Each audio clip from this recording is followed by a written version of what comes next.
Ocho ennaku z'omwezi ziri 20 omwezi gwa muzigo oba gwa kutaano mwaka 2025 tukwaniriza ne tukwebaza emirimu gyonna gy'otusizaako engalo olunaku olwaliro mukulikeyo nnyo abava ku mirimu okutetenkanya okulabika nti ate mufunako ejjamba ly'emussa mu nsawo. Kstv Agaleero yezenze mugerwa Cornelius tulina Namanda Super Branch okutuusaako wa mawulire gaffe. Kkiriza tusooke tukuwa emitwe emikulu n'oluvannyuma tujje tugakuwa embujjuvu tovaawo. Bino bye bikulu mawulire gaffe Agaleero. Ennongoosereza mu tteeka ly'amagye liyisiddwa, abantu ba bulijjo bakuwozesebwa mu kkooti z'amagye. Edi Mutwa ayagala bamusalire, agamba nti embeera gy'ali mu mbi ate nga tafuna bujjanjabi, aggiddwa mu kkomera Masaka n'azzibwa e Luzira. So nga abazigu balumbibwa mobile money e Kasenge, bassa omutuuze omu wamu n'okulumya abalala, babbye n'obukadde obusoba 20. Bino n'ebisingawo bye tukuleetedde mu mawulire gaffe Agaleero.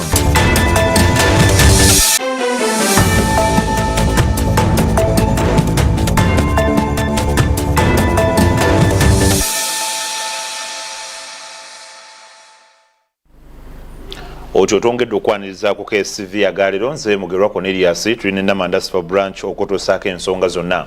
Kakati embeera ebadde ya bbugumu mu Parliament olunaku olwaleero ng'abaka bateesa ku bbago ly'etteeka erungamya amagye g'eggwanga erya UPDF erimanyiddwa nga UPDF Amendment Bill 2024 era nga lino ligendereddwamu okuddiza amagye obuyinza okuwozesa abantu ba bulijjo. Wabula ng'okubaganya ebirowoozo tekunnaba kuggwa, abaka ba Parliament abali ku ludda oluvuganya gavumenti beekandaze ne bafuluma Parliament. Bino byonna bibadde bigenda mu maaso nga musasi waffe Frank Chiddu atemye abiri nga nkofu era kabitutuuseeko. Ebyokwerinda bikedde kunywezebwa okwetoola Parliament y'eggwanga erya Uganda ng'abaka beetegera okuteesa ku bbaga ery'ennongooseza mu tteeka lya UPDF eryogeza bannayuganda ebikankana.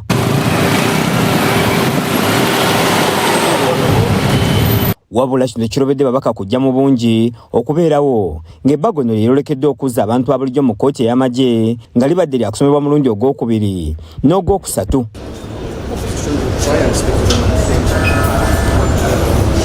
Olutalo lwa Parliament luggiddwako akawo ku ssaawa 4 ez'okumakya nga lukubiriziddwa Sipiika Anita Among. Olubadde okutandika, omubaka wa municipal eyakira Ibrahim Ssemujjunganda ne yeemulugunya eri Sipiika olw'ebyokwerinda ebisusse ku Parliament ebitadde abaka mu kutya okw'amaanyi. When we are considering the amendment, the so-called coffee bill, we had military people raiding Parliament, beating up MPs and arresting others, switching off rights, locking up journalists in the conference center, in the basement. But I came here when the whole Parliament had been barricaded by policemen with guns. So I want to be assured, Madam Speaker, that you are not going to surrender us like last time to be beaten by SFC. Kyokka Sipiika amugumizza nti ebyaliwo mu kuyisa ebbago ly'etteeka ly'emmwanyi omwaka ogwedde ab'ebyokwerinda basalako Parliament si byakuddamu olunaku olwaleero. Akulira oludda oluvuganya gavumenti mu Parliament Gy'Olusenyu ntaludde n'abaka akazindaalo nga yeekokodde engeri ebbago lino gye likoleddwamu mu kupapirira kw'ossa n'ebibiina by'obufuzi n'abantu ba bulijjo abakwatibwako ensonga tebaweereddwa mukisa kwebuuzibwako ng'ate n'obudde obujja mu kakiiko okutuusa ebirowoozo byabwe tebaabubawadde. We were hurrying through the process. I even tabled here notices by the clerk to Parliament and the clerk to the committee, inviting very hastily stakeholders to come and give input to the UPDF amendment bill and of course the political parties amendment bill. When I raised this issue before you, Right Honourable Speaker, you committed and said that I should not worry. The process is going to be given adequate time. It appears as if there was a machination to lock out the different stakeholders.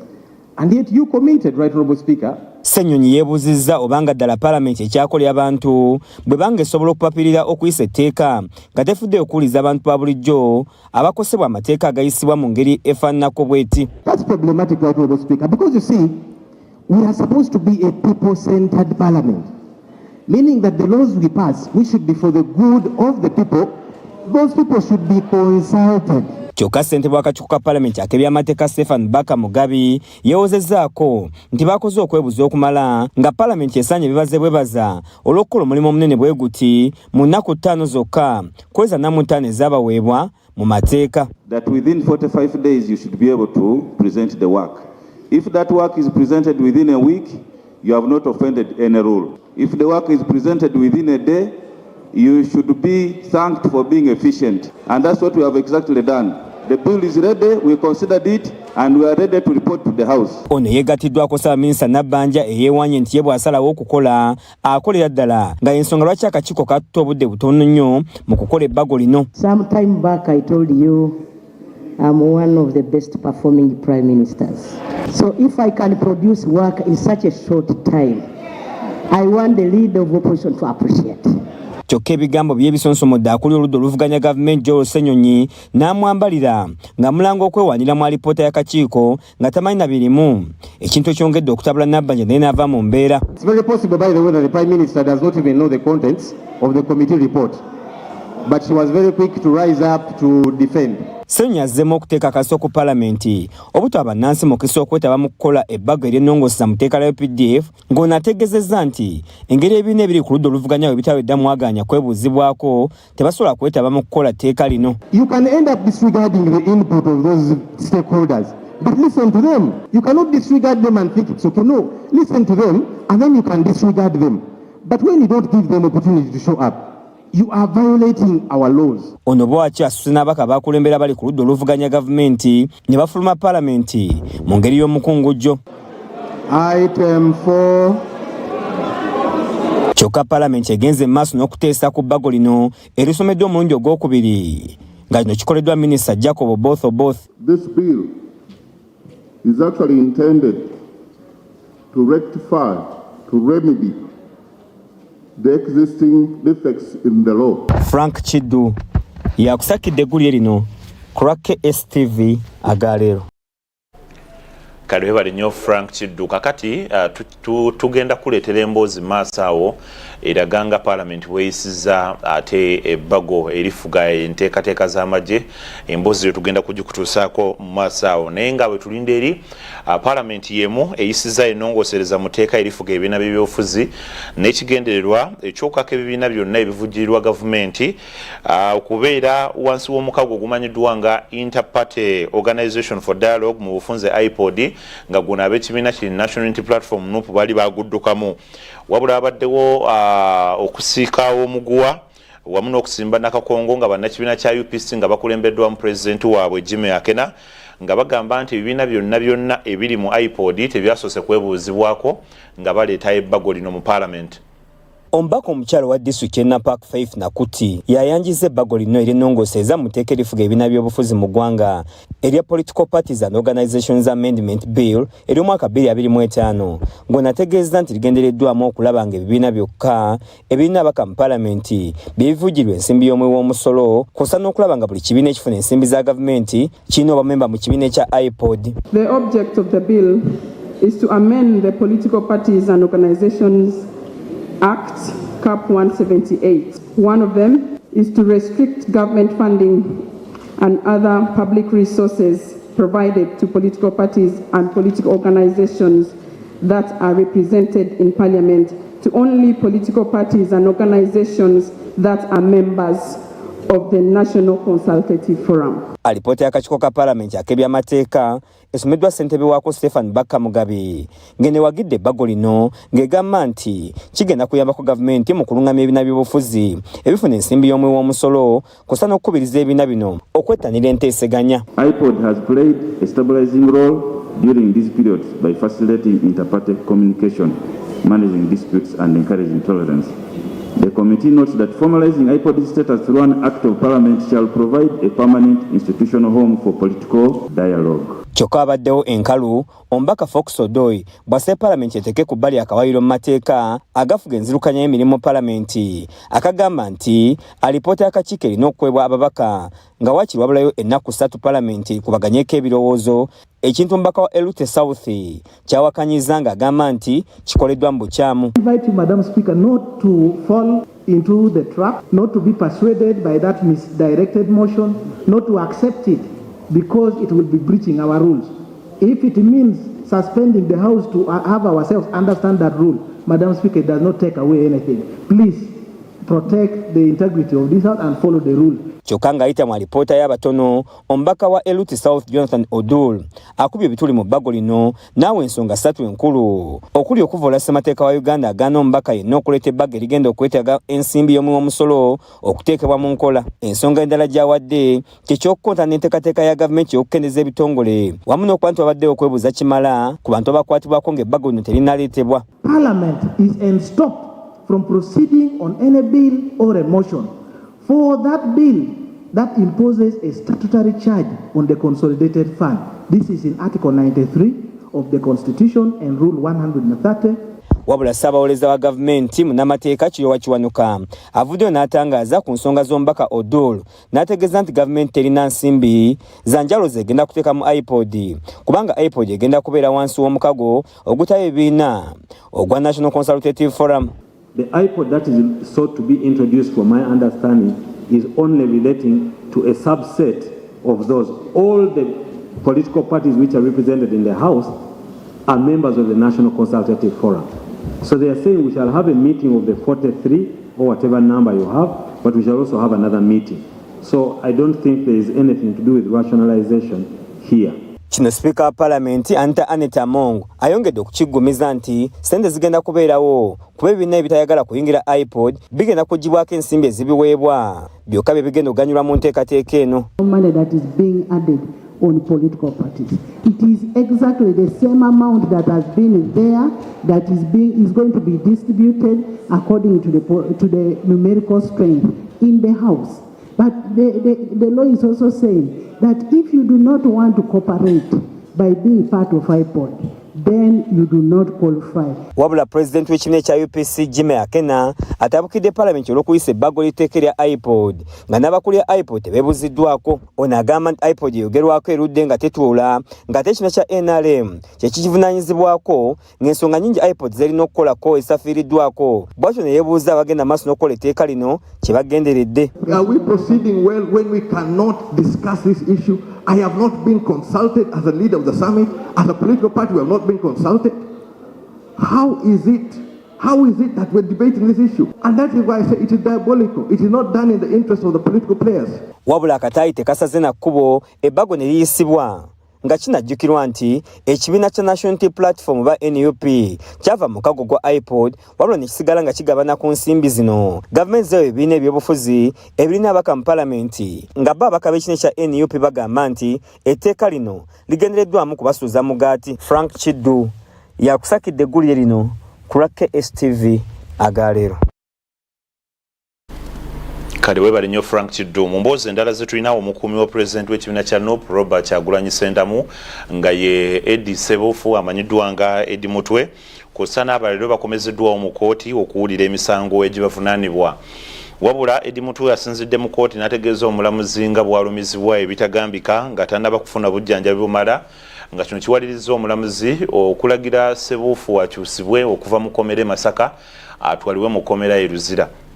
Olwaleero omulamuzi wa kkooti e Masaka Abdallah Kaiza azzeemu okusomera Edward Ssebuufu amanyiddwa nga Eddie Mutwe ne banne emisango egibavunaanibwa okuli ogw'okukuba bannamawulire, okubba n'okwonoona ebintu byabwe nga gino baagiddiza ku kyalo Manja ekiri mu disitulikiti ey'Erengo wakati mu kkooti ebadde ekubyeko ab'eŋŋanda n'emikwano. Alleged Kivumbi Achilewo, Mugumya Gaddafi, Wakabi Grace, known as Smart, Ssebuufu Edward, known as Eddie Mutwe, and others still at large on the 18th day of May 2024, at Manja village in Rengo district robbed a mobile Spark 20 phone, and immediately before a building or after the said robbery threatened to use a deadly weapon, that is a short sharp knife. Oludda olwabi lutegeezezza kkooti nti lwamaze dda okunoonyereza ku misango egivunaanibwa abakwate nga kati lwetegefu okugenda mu maaso n'okuwoza emisango gino.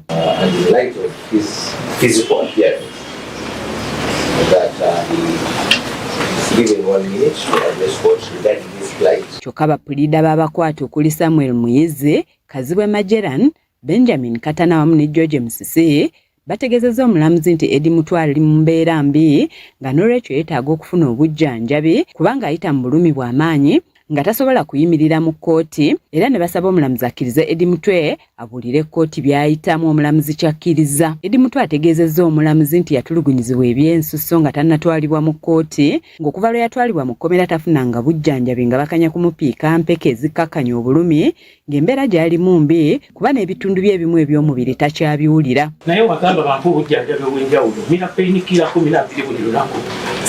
Sifunanga bujjanjabi businga buno. Kongo buli kalemirayo. Emikono babagitemako bagitemako nfune ku bujjanjabi.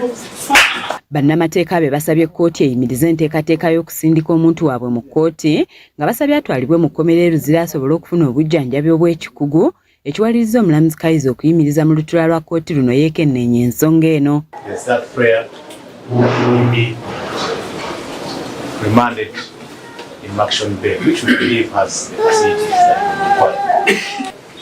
Your Honor, presence does not mean having his face here. Presence means someone being here with all his mental capacities. Oluvannyuma omulamuzi Kaiza akomyewo n'akkiriziganya ekya Eddie Mutwe okutwalibwa mu Action Bay ruzira okusobola okufuna obujjanjabi obw'ekikugu. And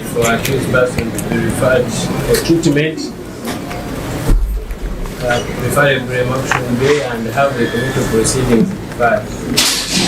I have considered the submission of the prosecution and the defense counsel, and I find that the accused person entitlement to the proper medical care. Kkooti y'emwera esindise Eddie Mutwe mu kkooti enkulu awere ennembe n'emisango okuli ogw'okubba n'okutulugunya bannamawulire ko n'abantu abalala, era ng'emisango gye gimu egivunaanibwa banne okuli Mugumya Gaddafi, Agaleero Kivumbi wamu ne Grace Wakabi amanyiddwa nga Smart. Wabula bannamateeka baabwe bakiikidde kkooti ensingo olw'okugenda mu maaso ne basomera omuntu waabwe emisango ng'ataali mu mbeera mbi. Abadde very clear, gino emikono mpulira si gyange ne bw'ogitemako gyombi ate ng'ogiraba nga gikankana woba leerabyeko omuntu wakubisiddwa amasannyalaze bwakankana. Emikono tegiri kati ekyo kigenze ne mu kwogera mukirabye abakirabyeko nti okwogera kwe tekuli kye tuyita coherent. So yeetaaga obujjanjabi, yeetaaga n'okumusabira kuba taliddayo mu mbeera ya Eddie Mutwe gwe mwali mumanyi. Omuntu ali mu mbeera eyo yeetaaga buyambi kuba kati bamutaddeko ekikyamu ku bwongo. Ye nnyina wa Eddie Mutwe nga ye Jane Nantumbwe ategeezezza nti ali mu maziga buli lwalaba ku mutabani we embeera gy'alimu ng'asabye kkooti emubeerere ya kisa ete omwana we kuba ali mu bulumi. Nga nakaabeta n'omutima saawe nompulira mwana wange ali strong bwatyo okulaba nga tasobola kutambula yekka. Ogeddeko naye ng'embeera gy'alimu si nnungi. Embeera si nnungi. Bamuwa painkillers naye ng'ate munda muli yenna alumizibwa okyenkaniddeawo nammwe nga bwe mumanyi obulumi. Tusaba bamutuwe tutwaleko omudwaliro wakiri. Bo bannaNUP balaze obweraliikirivu ku mbeera eyatuusibwa ku Eddie Mutwe era ne bavumirira ebikolwa bwe biti eby'okulinnyirira eddembe ly'obuntu. Eddie Mutwe aleeteddwa mu kkooti nga n'ebigenda mu maaso tabitegeera. Mazima ddala omuntu ne mumukwata ne mumutulugunya, bwe mumala okumutulugunya ne mumusindika mu prison. Mu prison gye bamusindika ne babeera nga bamuwa zi painkillers. Eddie Mutwe atugambe bamubadde bamuwa painkillers 9 buli lunaku. Omuntu omulwadde waatuuka ogamba muntemeko emikono nfune obuweerero. Bannange tusaba Eddie Mutwe kyekiyinza ogaana omuteesa. Kyasanku Bernard yakusakidde eggulire lino ku lwa Kstv Agaleero.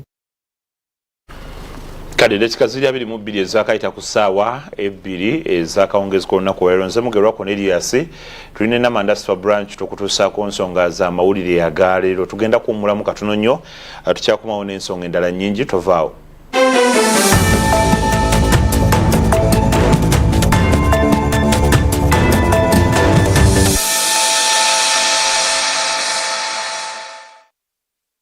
Bakola bulungi emirimu gyabwe miyonjo genuine estates yagala ettaka okutalinkayana yadde ennyombo genuine estates.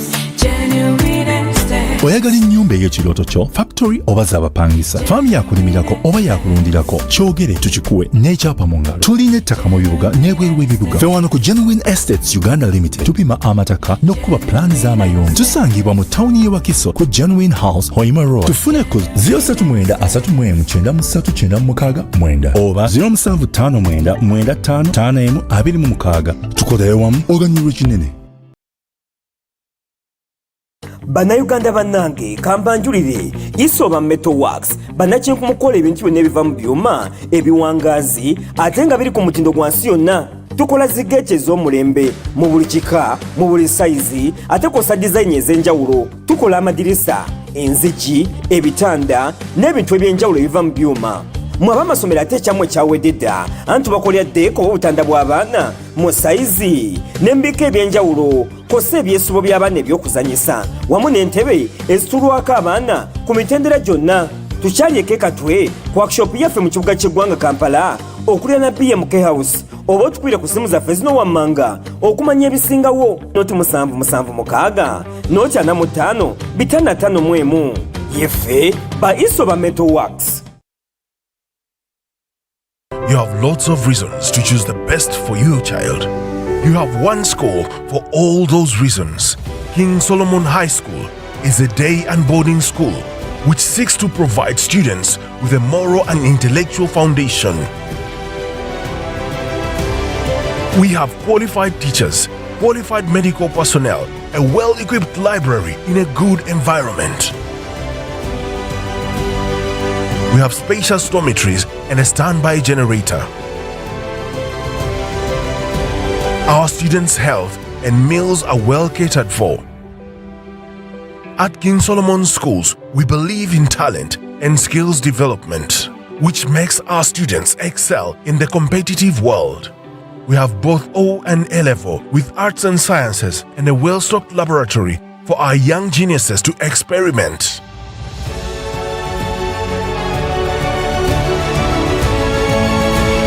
For more information, come to our offices or call us today. King Solomon's High School, a member of King Solomon Schools. We educate, train, and promote.